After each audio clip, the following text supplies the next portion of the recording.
श्री कृष्ण जी की नगरी द्वारका में आप सभी का स्वागत है।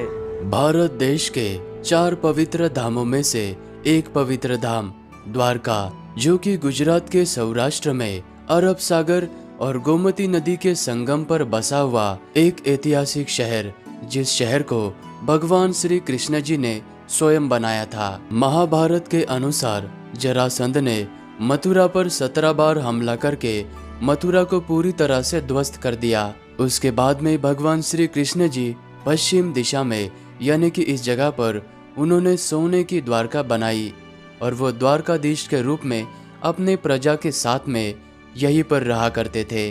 और इसी पवित्र द्वारका के भूमि पर 12 ज्योतिर्लिंगों में से 7वां पवित्र ज्योतिर्लिंग स्थित है। और यहाँ पर पवित्र धार्मिक स्थलों के साथ में ही बहुत ही खूबसूरत टूरिस्ट प्लेसेस भी है। गुजरात के द्वारका धाम में आने के लिए नजदीक का railway station Dwarka railway station बना हुआ है। मंदिर में दर्शन करने से पहले सभी भक्तगण प्रथा के अनुसार इस गोमती नदी में स्नान करते हैं और गोमती नदी में स्नान करने के बाद मंदिर के इस मोक्ष प्रवेश द्वार से होते हुए सभी भक्तगण मुख्य मंदिर की ओर बढ़ते हैं। और मंदिर के गर्भगृह में भगवान श्री कृष्ण जी द्वारकाधीश के रूप में विराजमान है।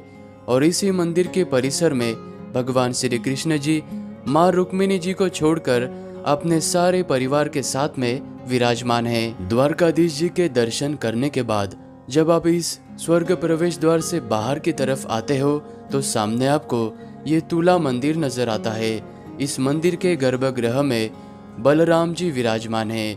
बलराम जी के दर्शन करने के बाद जैसे द्वापर युग में भगवान श्री कृष्ण जी का तुलादान हुआ था, ठीक उसी तरह यहाँ पर भक्तगण इस बड़े से कांटे पर बैठकर अपने वजन के अनुसार यहाँ पर अन्न और किसी वस्तु का दान करते हैं। और यहाँ पर जो भी अन्न दान होता है, इस जगह पर प्रसादालय भी बना हुआ है। दान किए हुए अन्न को यहाँ पर आने वाले भक्तों को प्रसादी के रूप में खिलाया जाता है। द्वारकाधीश मंदिर के शिखर पर यह 52 गज की ध्वजा लगी हुई है और इस ध्वजा को कुछ इस तरह से गाते बजाते हुए बड़े ही आनंद से यहाँ पर आने वाले भक्तों के हाथों से इस ध्वजा को दिन में 5 बार बदला जाता है।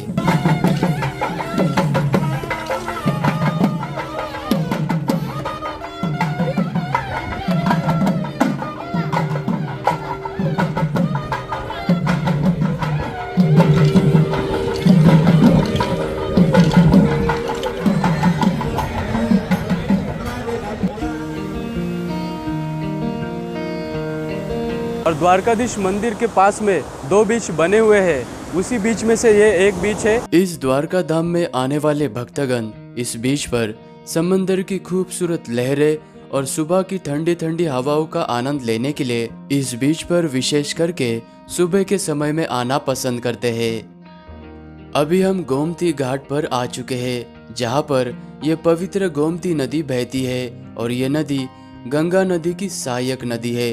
और ये नदी नेपाल के हिमालय पर्वत से निकलने के बाद भारत के कई राज्यों से सफर तय करते हुए गुजरात के इस द्वारका में आने के बाद इस चक्र तीर्थ नामक जगह पर गोमती नदी अरब सागर से मिल जाती है। तो इस तरह से यहाँ पर आपको अरब सागर और गोमती नदी के पवित्र संगम का दर्शन होता है। गोमती घाट के आखिरी छोर पर और समुद्र के एकदम किनारे पर आपको ये समुद्र नारायण जी का मंदिर नजर आएगा और यह मंदिर देवी गोमती जी को समर्पित है। इस मंदिर के अंदर देवी गोमती जी के साथ में भगवान वरुण जी, भगवान समुद्र देव, मीराबाई, अस्त भवानी विराजमान है। गोमती नदी के उस पार ये पंचानंद तीर्थ यानी 5 पांडवों के द्वारा बनाए गए आपको ये 5 कुएं नजर आएंगे। माना जाता है कि जुए में हारने के बाद 5 पांडव इसी स्थान पर आए थे और ऋषियों की सलाह पर 5 पांडवों ने यहाँ पर तपस्या करके इन कुओं के जरिए अलग अलग 5 नदियों का पानी प्रकट किया था। ये पूरा इलाका समंदर से घिरा हुआ है, लेकिन इन 5 कुओं का पानी बहुत ही मीठा है, तो यहाँ पर भी आप जरूर आना। द्वारका धाम में आकर अगर आप यहाँ पर रुक्मणी माता के दर्शन नहीं करते हो तो द्वारका धाम के दर्शन आपके अधूरे रह जाएंगे। और ये रुक्मिणी माता का मंदिर द्वारकाधीश मंदिर से 2.5 किलोमीटर के दूरी पर है। और स्वयं भगवान श्री कृष्ण जी और माता रुक्मिणी जी दुर्वासा ऋषि को रथ में बैठाकर द्वारका की ओर लेकर जा रहे थे। तब उसी समय पर इसी जगह पर माँ रुक्मिणी जी को प्यास लगी थी। तब भगवान श्री कृष्ण जी ने इसी जगह पर पानी प्रकट किया था, लेकिन माता रुक्मिणी जी ने बिना दुर्वासा ऋषि को पूछे पानी का ग्रहण कर लिया। इसी बात से क्रोध में आकर दुर्वासा ऋषि ने श्राप दिया था और श्राप के कारण ही माता रुक्मिणी जी को भगवान श्री कृष्ण जी से 12 साल अलग रहना पड़ा। और उन्होंने ये भी श्राप दिया था कि पूरे द्वारका में पानी की कमी होगी।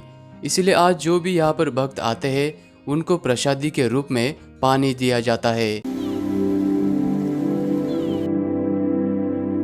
अभी हम द्वारकाधीश मंदिर से 2 किलोमीटर के दूरी पर स्थित इस भड़केश्वर महादेव जी के मंदिर में आ चुके हैं। अरब सागर के अंदर प्राकृतिक रूप से बने हुए चट्टान के ऊपर यह भड़केश्वर महादेव जी का मंदिर बना हुआ है और यह मंदिर चंद्रमौलेश्वर शिव जी को समर्पित है। और इस मंदिर के सामने नंदी महाराज विराजमान है और मंदिर के गर्भगृह में शिवलिंग स्थापित है।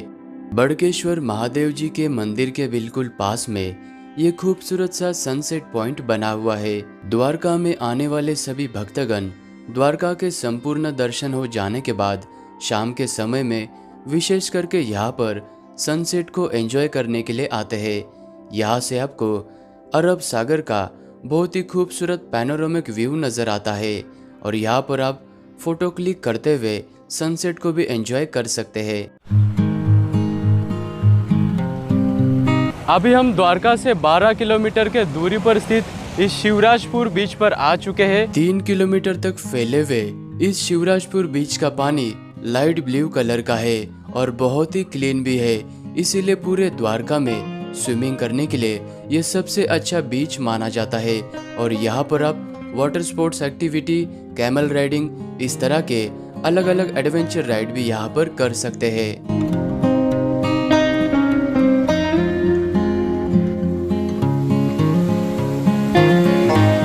और इसके खूबसूरत लैंडस्केप के कारण इस बीच को ब्लू फ्लैग का टैग भी मिला हुआ है, तो यहाँ पर आप जरूर आना। शिवराजपुर बीच पर आने के लिए शाम का समय बहुत ही अच्छा है क्योंकि पूरे द्वारका में सबसे ब्यूटीफुल सनसेट आपको इसी शिवराजपुर बीच पर देखने को मिलता है।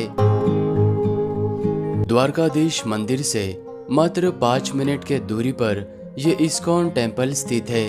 इस मंदिर को रुक्मिणी देवी और द्वारकाधीश मंदिर के नाम से जाना जाता है। इस मंदिर के अंदर की प्रतिमा को देखकर आपको मथुरा और वृंदावन की याद जरूर आएगी। समय मिलने पर आप यहाँ पर भी दर्शन करने के लिए जरूर आना।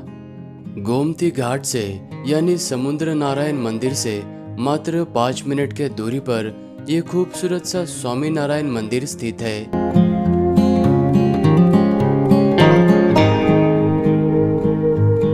स्वामी नारायण मंदिर से मात्र 5 मिनट के दूरी पर ये सावित्री वाव यानी ये प्राचीन कुआं स्थित है।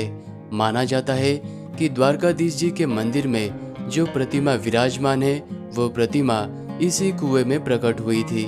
इस वाले वीडियो में हमने संपूर्ण द्वारका के दर्शन किए। अगले वीडियो में हम भेट द्वारका के संपूर्ण दर्शन करने वाले हैं। अगर ये मेरी वीडियो आपको अच्छी लगी तो वीडियो को लाइक करना, कमेंट भी ज़रूर करना। मिलते हैं आपको नेक्स्ट व्लॉग में।